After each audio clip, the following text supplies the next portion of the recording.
legal director or prosecutor. I don't know how they call him. And then he went in and arranged. It took forever to meet us. They finally met us, and that's what happened. You see, but the injustice was too glaring for me to ignore. It was just too glaring. I'll come to the matter of the injustice. So your assignment was to Oliver Bakavomao. No, mine. So when we distributed the lawyers amongst all the stations that were holding the detainees, okay, the unlawful detainees, it was left with Vomo. Vomo was alone at the railway police station. So myself, Justice Extreme Sai, Martin Kwebu, who subsequently joined us, his junior, Hamdia, and a couple of lawyers, they moved to railway police station to meet with. So when we got there, they elected myself and Sam to go behind the counter to meet with or to talk to him while he was still in the holding cell. So we spoke to him. He wanted some liquid, some bread, and then he wanted to see whether we could arrange for a doctor to check his BP and all those things. Yeah. And I guess he looked at least healthy. Yeah, well, I didn't even see his face, even though I was standing in the light, so he called my name. But I didn't see his face. Even the place was so dark and smelly. I didn't see his face.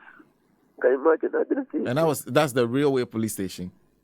The railway police station, that is the one just around the NIB Bank. You said the injustice was glaring, but what did the police tell you they had arrested them for? They didn't tell us why they had arrested them. They said there was unlawful assembly. I mean, we presumed that what they would be unlawful assembly. So I wasn't surprised that when I read Julian Obey's statement there, I saw the use of the phrase unlawful assembly. I didn't tell us. They just said that these people were demonstrating. Some of them were arrested around the Jubilee House. Others were arrested around the 37 Military Hospital. One person who was going to aviation centers for basketball was also arrested. He was in sneakers, he was in shorts, he was in a black t-shirt. I was also wearing a black t-shirt too, but so I was lucky not to have been found around that vicinity, and I was arrested. That would have been interesting. The lawyer would be inside, but they arrested a lawyer on the premises of the Accra, because one of your colleagues, Vanessa of Metro TV, when the journalists finally assembled there and tried to take information, flame, they pulled them in and they were beating them. So Vanessa was flaming. Come and see. They pounced on Vanessa. Some lanky policeman succeeded in putting her hands behind her back. And they were molesting her. I couldn't stand that. So I went to extricate her. One guy just put his hand and yanked me off. When I turned and looked at him, he recognized me. I said, what is that? Vanessa. So, is that how to appeal to a person's conscience, not to friends? Bridget was beaten. Oh, that's so when they were beaten, Vanessa, the lawyer too rise there. Even though I had told them not to go because by our ethics, you are not a participant in the demonstration. You are just a lawyer, so you don't go to the disturbance. You just stay at within your perimeter and ensure that you offer them legal assistance. But before I could say Jack, that guy had been arrested. I didn't know he was arrested. He was arrested by a plainclothes policeman, some young overzealous policeman. So I went and said, look, I told you not to go there. You were going. So I said, come on, let's go. Then the policeman pushed me. He was almost fighting me. I didn't know he had been arrested. Instead of just telling me, oh, sorry, he had been arrested. He just pushed me. He treated me like one of the demonstrators or what, I don't know. He was willing to fight me, actually. I said, well, there's more that we have to do about the police work, and their professional training. Sorry, he has been arrested. Just those 3 words, or 4. That one, he had to use brute force on me. So yesterday was really another day in my life. So even you, with your face that's recognizable by a lot of police officers, you are a victim. It was when they realized that, they said, I said, okay, so okay. I guess they would have arrested you too, but for the fact that they recognize your face. Maybe. Because while the police commander came, Commander Gariba, the regional commander, he was accompanied by the director of operations, who was my colleague at the University of Ghana. And we were sleeping together at a certain place, doing studies. Every time we were going for private studies. So I recounted all. So we were just laughing. The police commander and I were just laughing. We were speaking even the local dialect. And we were laughing. But their boys were really just were brutal, barbaric, unprofessional, to a core. What happened to my colleague Vanessa? Vanessa was molested for trying to film the beatings of the journalists. So after beating her, they let her go or they arrested her? They took her phone. But because and that was the time I intervened and I was jumped off. I think that my intervention also worked to release her. They would have arrested her. I'm quite sure about that. So they let her go, but they took her phone. Now, let me then go to what the police service says their crime is. And this is exactly what this arrest was as a result of the flagrant disregard of the court process served on the organizers of the Democracy Hub group. No, what flagrant disregard of court process? Where did they get that from? What court process? You have filed a court process seeking to restrain me from undertaking, performing, or embarking on a constitutional right. That court process has not been served on me, has not been served on my lawyers. I don't have any knowledge of the court process. You say that there should be fidelity to a process I'm not aware of. Is that their thinking? Is that how they have been taught? Is that professional? Number two, that court process itself has no legal foundation to stand on. Because what the demonstrators, and that is why I went there, that's the glaring injustice. Apart from the fact that the police were seeking to enforce a court process. Okay, the recognition and acceptance and appreciation of a court process by force. Okay, which is unknown to our laws and our practice in this jurisdiction. That a court process has been filed, it has not been served, and the police can enforce it by arresting people. Can you understand? The court has not even made an order. The matter has not come before the court. There is no guarantee that even the process that you have filed, the court will rule in your favor or will grant you your request. Meanwhile, the police were enforcing that court process.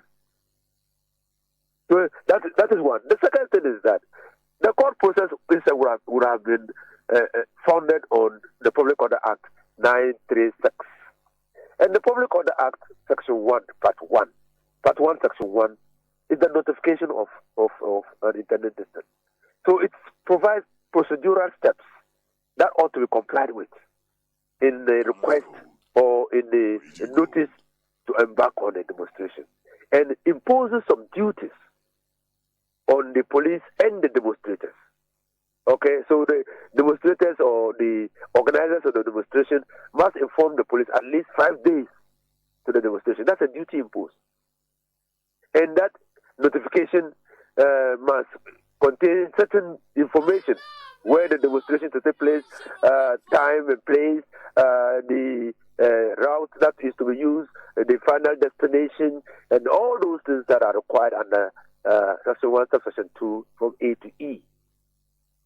Then 3, it now imposes a duty on the police that if they have reasonable belief that the demonstration and the route chosen, because they are provided the information, can compromise public defense, public order, public safety, public health, interfere in the enjoyment of other people's rights, interfere with the delivery of essential services, the police can request a change in the route or postponement of a demonstration. That's an obligation placed on the police.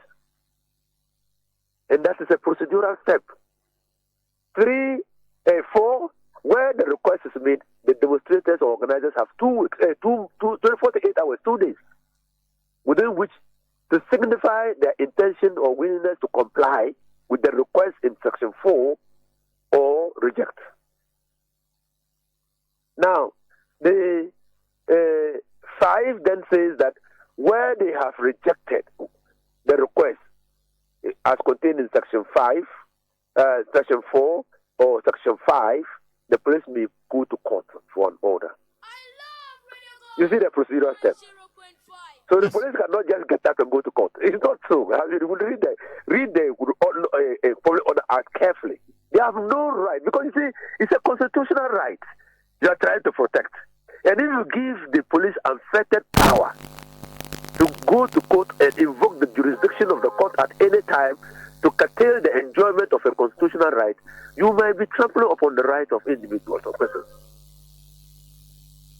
And that is why they have put conditions precedent in the way of the police to comply with before they can go to court. And the police never did any of that. And they went to court. When they even went to court, they filed the process. They didn't wait for the process. First of all, again, you will see again malafide, bad faith. Bad faith. They went to court with an application a day before the demonstration. So even required notice would not have been given. In that place, the law says that that notice, that application must be on notice. So they have to serve the parties. You see, and they went to court a day before the demonstration. So you can see everything was calculated to harass the demonstrators. That's our democracy. So you see, you understand and appreciate why I was drawn to the glaring injustice. Okay. Well, let me then conclude by asking you the conditions under which those who were arrested were released. Are they on bail? They were just released. They were just bailed. Okay. With one surety. One surety. They were just released. We had suspected that they would release them, to be honest with you, because they were surprised that many lawyers were coming and the uproar that greeted their activity. Because there's something we call proportionality in police police administration, international police standards. So you see that what they have done was totally not proportional to the force. The force was not proportional to what the force or the activity of the demonstrators. And so proportionality is very important in police work.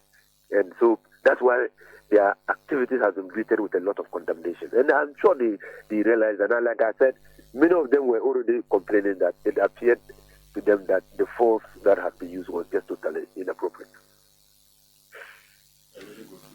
Honorable, thank you very much for speaking to us. Welcome. Yeah. Alhaji Inusah Fuseini is former member of Parliament for Tamale Central, speaking to us. Let's go over the phone line and speak to